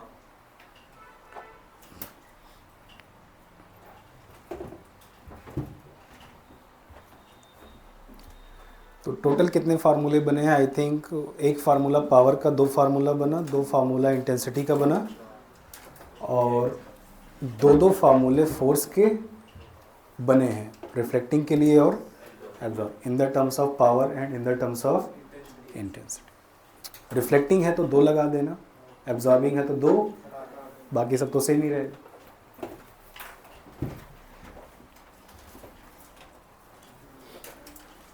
कर लोगे? तो थोड़ा टॉपिक की क्लैरिटी को समझ लो, डाउट मत रखना। पहले इंडिविजुअल ये जान लो पावर और इंटेंसिटी क्या होती है, फिर इंटेंसिटी पावर को फोर्स के साथ क्या कर दो, रिलेट कर। एक्चुअली कैसे बात करेगा वो, देखिए बात ऐसी हो रही होगी। वो कहेगा एक दीवार है जिस पर इंसिडेंट रे आ रही है और इसकी पावर कितनी है, क्योंकि लाइट आ रही है तो कुछ एनर्जी ला रही होगी, तो लाइट 1 सेकेंड में जो ऊर्जा ला रही है वही उसकी क्या है, पावर। तो वो पावर दे देगा। या बोलेगा जो सरफेस है, जो वॉल है, उस पर इंटेंसिटी कितनी है लाइट की, आई। तो दोनों बातें करेगा, बोलेगा लाइट दीवार पर आ रही है और जो लाइट आ रही है उसकी पावर इतनी है। या जो लाइट दीवार पे पड़ रही है तो लाइट की जो इंटेंसिटी है वॉल पर वो इतनी है। तो पी और आई से बात करेंगे, या तो परफेक्टली एब्जॉर्बिंग बोलेंगे या परफेक्टली रिफ्लेक्टिंग। सवाल पढ़ लो, आई से सवाल पूछा गया है तो आई का फार्मूला लगाइए, पावर से सवाल पूछा गया है तो पावर का। कर लेंगे सवाल।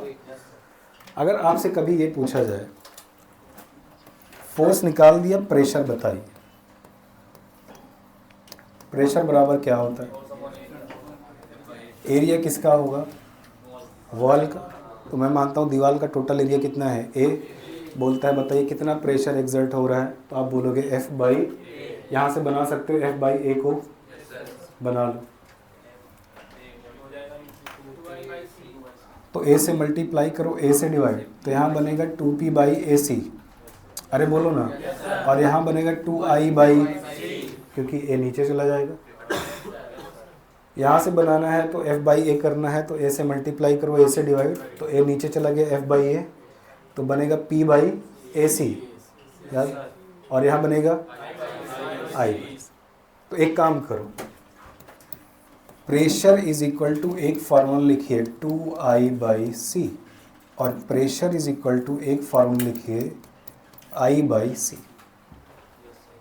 अरे सही है? अबे सही है ना? अब इंटेंसिटी को पावर में कन्वर्ट करना है तो I बराबर क्या होता है, P बाई, तो जहाँ जहाँ I है वहाँ वहाँ क्या प्लेस कर दो, P बाई, तो यहाँ क्या बनेगा 2P बाई AC, और यहाँ क्या बनेगा P बाई C। तो जैसी ज़रूरत होगी वैसा काम हम यहाँ कर लें। लिख लीजिए साइड में इसको।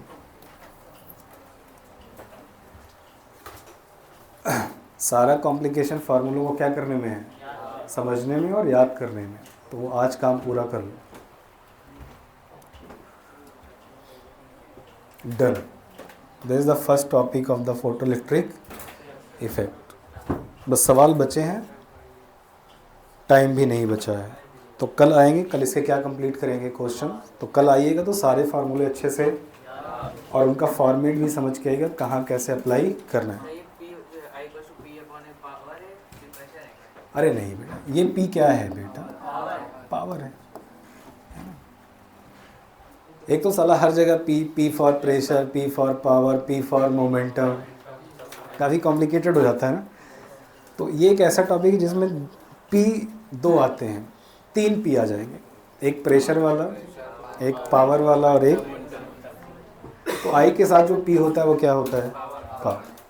इसीलिए मैंने प्रेशर में P नहीं लिखा, मैंने सिर्फ क्या लिखा, प्रेशर, वरना बोलेगा P बराबर P से क्या हो गया, कैंसिल, क्या बचा, कुछ नहीं।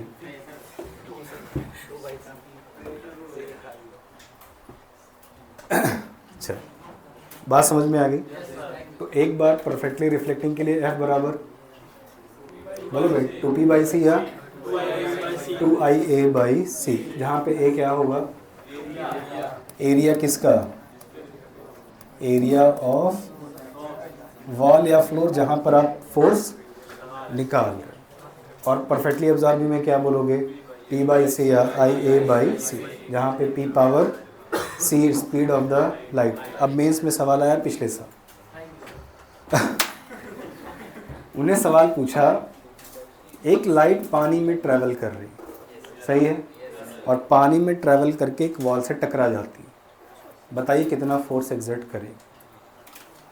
एक बात समझ लेना, अब यहाँ C नहीं हो सकता, क्यों नहीं, बस C की जगह V आ गया, और V बराबर C बाई म्यू।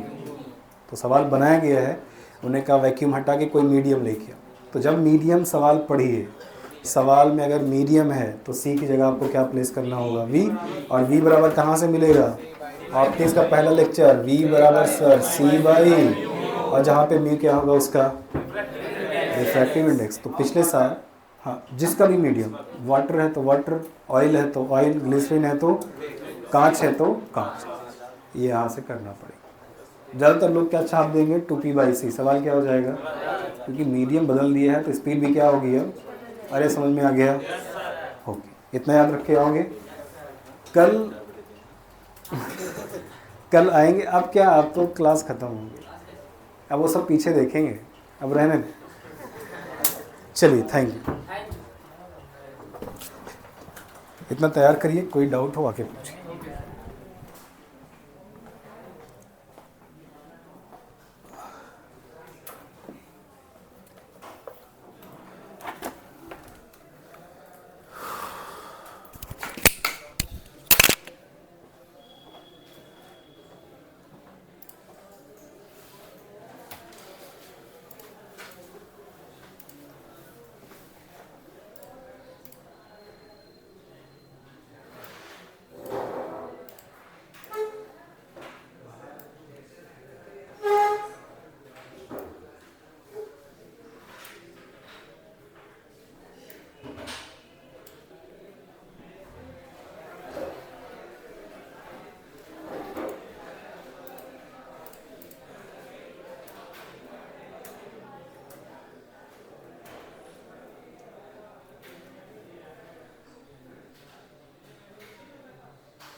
अमरूद खा लेंगे सर्दी बढ़ जाएगी।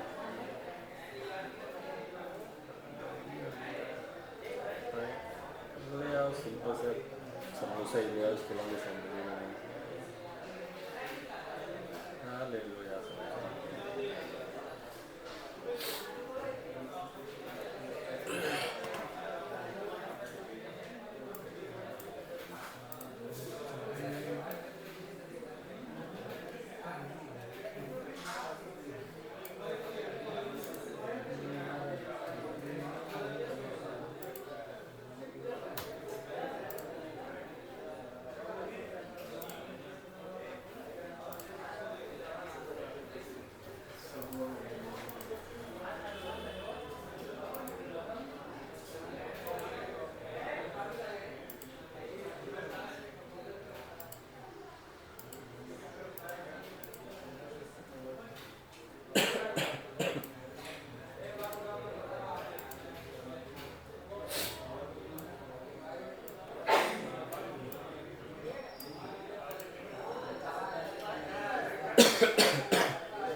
सर ये मॉलिक्यूलर वाला था लगाना है। सर, और मतलब नंबर नहीं पड़े सर, कैसे मतलब पढ़ाई करें? कितने क्वेश्चन लगाए थे इस बार टेस्ट पे? सर मतलब आते लेकिन गलत हो जाते क्वेश्चन, मतलब जो आते हैं फिर भी गलत। अब इसका तरीका केवल एक है, तो आप प्रैक्टिस ज़्यादा करिए जितना हो सके, जितनी बार हो सके क्वेश्चन। और सर मैं मतलब मॉडल से आप जो टिका तो वही में पढ़ती हूँ, कोई दिक्कत नहीं है। तो उससे क्वेश्चन तो लग जाते, लेकिन वही क्वेश्चन ढूंढ के जाके क्यों तो लग गए मेरे। हम समझ रहे हैं इसके साथ होता है, कह तो रहे हैं ना, उसी क्वेश्चन को आपको बार बार लगाना पड़ेगा ना। जब आप बार बार क्वेश्चन लगाएंगे तो आपको याद होगा, फिर अब चाहे यहाँ पूछा जाए चाहे कहीं और पूछा जाए तो आप लगा लेंगे। ऐसा तो है नहीं कि आप पढ़ रहे हो उसमें से कहीं बाहर से आ रहे हैं ना, आप वहीं से रहा है ना। तो एक ही क्वेश्चन को आप बार बार लगाइए अलग अलग तरीके से। आप मॉड्यूल में लगा लिए ना, आपका PYQ वही क्वेश्चन PYQ में लगाइए, देखिए लगते नहीं लिखता। क्योंकि होता क्या है कि जब हम एक जगह जहाँ सेट पढ़ रहे हैं तो सेट हो जाता है वो दिमाग में, उसका आंसर याद रहता है। अब हो सकता है मैंने आंसर चेंज कर दिया है ना। अब आपने क्या किया था, क्वेश्चन के बेसिस पे किया था, आंसर के बेसिस पे किया था, तो आपको क्वेश्चन पहले समझना पड़ेगा, उसके बाद फिर जहाँ जहाँ लगाइए। ठीक है, क्वेश्चन प्रैक्टिस आप प्रैक्टिस ज़्यादा से ज़्यादा करिए। तो एक ही क्वेश्चन से सीधे आप 3-4 बार लगा लीजिए, एक बार नहीं, एक बार बैठे एक बार लगा लिया आपने, उसके बाद फिर यहाँ पर आइए, अगर खाली टाइम बैठा है तो आप एक बार फिर से देख लीजिए ना। इससे क्या होता सर, है, मतलब इस पे अब टिक नहीं करेंगे हम कॉल, उस पर नहीं, उस पर ना टिक कर दिया करिए, या इस इसीलिए पर टिक सर। करिए। हाँ ये मैंने लगा हाँ लिया सर, है, ये लगा। इसीलिए हमको दिक्कत है। उसी की दिक्कत होती है ना, ताकि आप जब भी आप दोबारा लगे तो आपको याद रहता है हाँ ये होता है, खत्म बात। तो आप इस पर टिक लगाइए, हाँ ये मेरा हो गया है, नहीं हुआ है, आप जैसे आंसर पर टिक न लगाइए, आंसर तो लिख लीजिए बाद में ना। एक ही क्वेश्चन को आप बार बार बार बार लगाइए। मैं इसे लगा देता हूँ।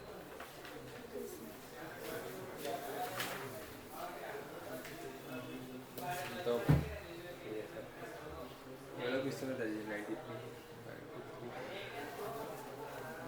होता सा गाँव से पढ़े तो एक ही ऑप्शन मिल भी रहा है, तुरंत बताइए, लगा दिए। देखो बात यहाँ पर ये दिया गया है, क्या दिया गया पहले थोड़ा क्वेश्चन जी कि एक क्रॉस ओवर दिया गया 10 रुपये का क्रॉस ओवर कितना परसेंट क्रॉसिंग ओवर। अच्छा, क्रॉसिंग ओवर मतलब क्या होता है? जब क्रॉसिंग ओवर में नया कॉम्बिनेशन बनेगा और जो जितना दूर होगा उतना तो उतना ज़्यादा, जितना जो दूर होगा उतना ज़्यादा क्रॉस ओवर होने के चांसेस क्या है, ज़्यादा है। इससे यहाँ पे सेंटेंस समझना पड़ेगा, लिखा है क्रॉस ओवर, इसका मतलब ये आपको जो दिया गया है वो रिकॉम्बिनेशन बात की जाती है। ये लिंकेज भी कह सकता था, नहीं क्रॉस ओवर दे दिया है? मतलब क्रॉसिंग ओवर दे दिए तो मतलब रिकॉम्बिनेशन आप ही बताएं। हाँ, मतलब अगर क्रॉस ओवर है मतलब कि नया नया कॉम्बिनेशन बना रहा है ना। और तुम्हें पता है कि एक क्रोमोसोम पर जब एक से ज़्यादा जीन होते हैं ये आपस में लिंक भी हो सकते हैं। जितने पास होंगे उतना लिंक होंगे, जितने दूर होंगे उतने क्या होंगे, क्रॉस ओवर होंगे, रिकॉम्बिनेशन होंगे ना। इसका मतलब मुझे ये समझ में आ रहा है कि अगर ये दो जीन का परसेंटेज ज़्यादा है मतलब वो ज़्यादा दूर पर है। अगर मैं कह रहा हूँ दो जीन जिनके बीच में क्रॉस ओवर का परसेंटेज ज़्यादा दिया गया वो ज़्यादा दूर पर है ना। और अगर लिंकेज का परसेंटेज ज़्यादा दिया होता तो मतलब खास ना, ये तो है। अब देखो क्या लिखा है, क्रॉस ओवर दिया गया है तो और देखो बहुत सारे जीन दिए गए हैं, उसमें से दिया गया सबसे दूर कौन सा जीन दिया गया है। एक ही क्रोमोसोम को सब सजाए गए हैं, सबसे दूर सबसे ज़्यादा परसेंटेज किसका है? जे एंड एन का कितना? 70%। तो मान लेते हैं जे यहाँ पर पड़ा हुआ है, एन यहाँ पड़ा हुआ है, इन दोनों के बीच में क्या 70% है ना। इससे तो कम, इससे किसी नहीं है ना। फाइनल तो ये हो गया। अब इससे कम किसका देखो, इसके बाद 50% है एम एंड एन का। एम और एन इस मतलब एम फिक्स हो गया है। अब एम बचा है तो कहीं तक तो 50%, यहाँ से यहाँ 70 50 कहाँ होगा, इसके पास होगा नहीं। हमसे कह रहा है एम और एन ना, तो कुछ ऐसा दूर रखो ताकि 50% लगे। हाँ यार लगभग लगभग यहाँ पर रखा रहा ना। हम तो जिस को कर रहा है, हम किस कर रहा है, एम और एन के बीच में क्लियर रख दो। ये हो गया एम और एन, कितना परसेंट यहाँ से 50। और उससे कम 35% जे एंड एल का। जे और एल का जे और एल का 35% ना। देखो जे ये है, एल हमें दिया नहीं गया है, तो ये कितना है। अगर ये 70% है, ये 50% है, देखो तो ये कितना होगा। अगर ये पूरा यहाँ पर 70 है, यहाँ इतना 50, इतना कितना 20 होगा ना। और 35 का हमें जस लेना है तो क्या करेंगे, जे 20 ये हो गया, 15 और जोड़ लो, यहाँ पर कर देगा जी। क्या बन गया, जे और एल, यहाँ से यहाँ तक कितना हो गया, 35। अगला जे एंड एम का 20%। जे और एम का ना, हाँ ये तो पहले से लिखा है, जे है ये एम है, ये तो 20% पे रखे ही है भाई। अरे भाई 70% ये है, 50 ये रखे तो 20 तो आ ही गया। और बताओ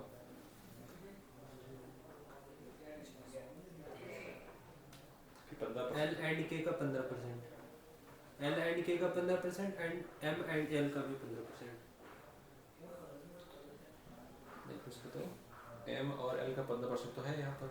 हाँ अगला और M and N L and K का 15%। एल एंड के का 15%। तुमने क्या दिया, 70% सबसे ज़्यादा है। चलो ठीक है, ठीक कौन सा है, 50 है, एम और एन हो गए। उसके बाद फिर क्या होता है, 35% है जे और एल, जे और एल के पीछे 35% हो गया, ठीक है। 35 से कम कौन सा है, 20% ना, जे और एल 20% हो गया, ठीक है। अगला 15% एल एंड के, एल और के 15%, एम और एल 15%, तो ये दोनों 15-15 हो गए। तो पहले करो, चलो ठीक है। कौन कौन सा आ गया इसमें, जे आ गया, एम आ गया, एल आ गया, के और एन ना, यही तो है। जे एम एल इन दोनों की कितना था, 15% था ना, तो रख दो 15% इनकी भी बीच 15% के। और ये वैसे देखा जाए इसमें एक ही आप सवाल रखा, जे मतलब ये कैसे लिखे आपने, ये हंस लिखा ना, जे फिर एम एल के, ठीक है ना। अब देखो ढूंढोगे तो एक ही ऑप्शन मिल रहा होगा इसमें, जिसमें सबसे जे और एल सबसे दूर है। क्या रखूं फिर अंदर? क्या रखना है, समझ में आया नहीं है? हाँ तो एनसीईआरटी रखनी फिर एनसीईआरटी देखो 12th की एनसीईआरटी 12th का सेकंड पार्ट 12th का सेकंड पार्ट एनसीईआरटी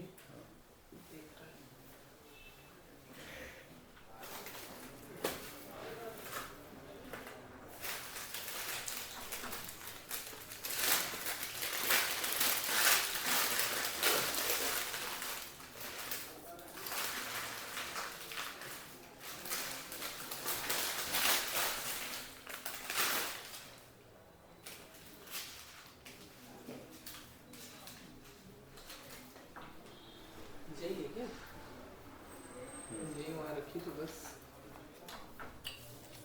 चटनी नहीं लाए? चटनी नहीं लाए सर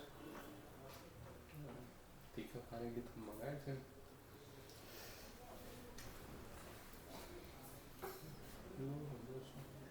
यही है इसका चटनी